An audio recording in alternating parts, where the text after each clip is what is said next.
Hello everybody, we meet again to talk about another Godzilla movie. This time it's the 25th film in the franchise and the second Millennium-era film, 2000's Godzilla vs. Megaguirus. The official Japanese title of this one is actually, Gojira Tai Megagirasu Ji Shometsu Sakusen, or something like that. That subtitle translates to the G Extermination or G Annihilation strategy. This one was directed by Masaaki Tezuka, and hey, this is the first Godzilla movie in a while that I've been able to watch in the original Japanese with English subtitles. Woohoo!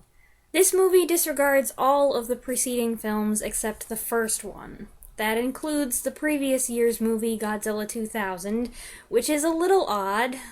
It opens with newsreel-style footage of Godzilla's first attack on Tokyo in 1954, using clips from the original movie that have been modified to incorporate the Millennium suit, an interesting touch to improve continuity. A narrator fills us in on some background details. The Japanese capital was moved from Tokyo to Osaka, Godzilla attacked again in '66, the government decided to eliminate nuclear power plants that were attracting Godzilla, but alternative energy sources couldn't generate enough power to satisfy demand, so in the '90s they tried experimenting with plasma energy, but Godzilla attacked again. So they need to get rid of Godzilla, and the plan that the new anti-Godzilla force comes up with is to fire a miniature black hole at Godzilla from space that will swallow him up and, I think the subtitle said, lock him away for all eternity, which is a delightfully insane idea. The test run goes great, except it leaves behind a temporary wormhole to another dimension, through which travels a giant prehistoric dragonfly, or a Meganula. It doesn't stay, but it leaves behind an egg, which a little boy finds and brings home, but it freaks him out and he tosses it in the sewer, where it starts to deposit hundreds of tiny eggs, and this is where the party really gets started. Let's cut to the chase. I really liked this one, and it's funny because I really didn't have any expectations about this one going into it. Of the 6 Millennium movies, this is probably the one I'd heard the least about, but I thought it was a ton of fun. There's a lot going on in this movie plot-wise, and that's nothing new, but somehow, it all works together, and that's definitely not something I can say about every Godzilla movie. The human story holds its own. It's got characters who, for the most part, feel sufficiently developed. The main character is a young woman, Major Sugimori, who leads the G-Graspers combat troupe. I'll admit that G-Graspers is kind of a weird name. I'm not a huge fan of it.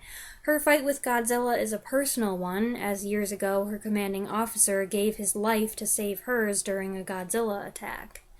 She's got an I don't like you, but maybe I sort of do thing going on with the male lead who develops the technology for the mini black hole.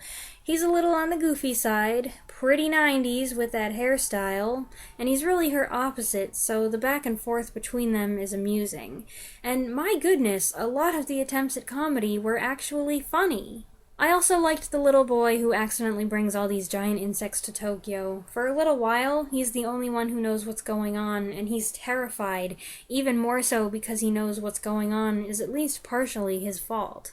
And eagle-eyed fans will know there's a Showa-era Godzilla alumnus among the cast, Yuriko Hoshi, who starred in Mothra vs. Godzilla and Ghidra the Three-Headed Monster. We've got another really good music score, this one composed by Michiru Oshima, who composed the score for 2 other Godzilla movies coming up. This is a movie with a lot of action and thrills, and the music matches that intensity. And wow, there's some good scary monster movie stuff in here, pretty much anything having to do with the Meganulons hatching and taking over. The movie does very well with that build-up, a nice blend of mystery and ickiness. You know, a giant bug movie might not be the most pleasant thing to watch in the height of summer. There's a scene where the swarm of Meganulas go after Godzilla to absorb his energy. It's a good scene, but ugh, it made me feel itchy. Oh, I'd be remiss if I didn't mention that the Meganulons here, that's Meganula in the larva stage, are actually monsters we've seen before. They appeared in 1956's Rodan. They look so different here, though, that I wouldn't have known they were the same kaiju if the internet didn't tell me. Thanks, internet, you're good for something. The special effects are dated, that's no surprise, the movie's almost 20 years old after all, but they're better than they were in the last movie, and there are a number of super cool scenes here, like when Godzilla surfaces right underneath the Major, providing us with some good close-ups of those sharp spikes. Boink! And here's a first, nobody's gotten to ride on Godzilla's back before. I'm sure some people hate this, but I thought it was fun. Also, the underwater trip through the flooded streets of Tokyo has some nice miniature work, and Godzilla vs. the Black Hole is something we've never seen before. I realize I'm about halfway through this review, and I haven't yet even mentioned Megaguirus. Before the movie started, my mom said, "So, Megaguirus.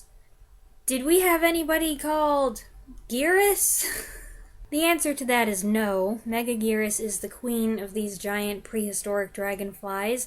She makes her grand entrance surprisingly late, about 65 minutes in, but it's worth the wait. Taking a departure from the usual formula, especially prevalent in the Heisei films, where the monsters have one match earlier in the film, typically in the daytime, and then one bigger final showdown at night, there's just the one big fight here.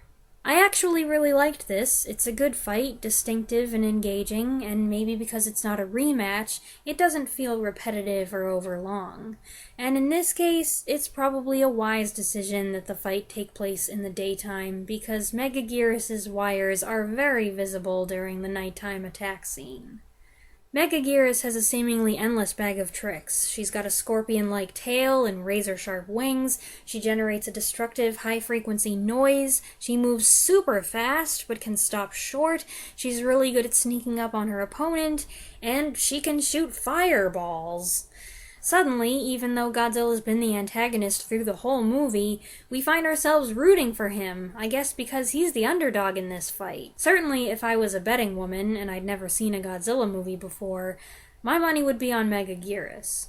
When Godzilla does finally get the upper hand, though, it's pretty awesome, dramatically filmed. We also get to see Godzilla sort of run, or at least move pretty fast, and there's this hilarious moment where he takes a giant leap. I love it. The only thing that detracts from the fight for me is that a few shots are weirdly filmed. They have what I unprofessionally call an ecchi look. It's not exactly slow motion, it's like the film is glitching or buffering or something, but it's intentional.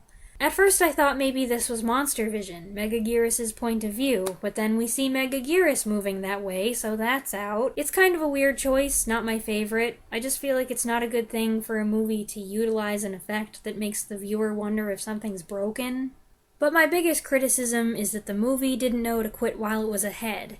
It reaches a satisfying conclusion and fades to black, and then there's another scene tacked on there which hints at an opening for a sequel. It's totally unnecessary and jarringly abrupt.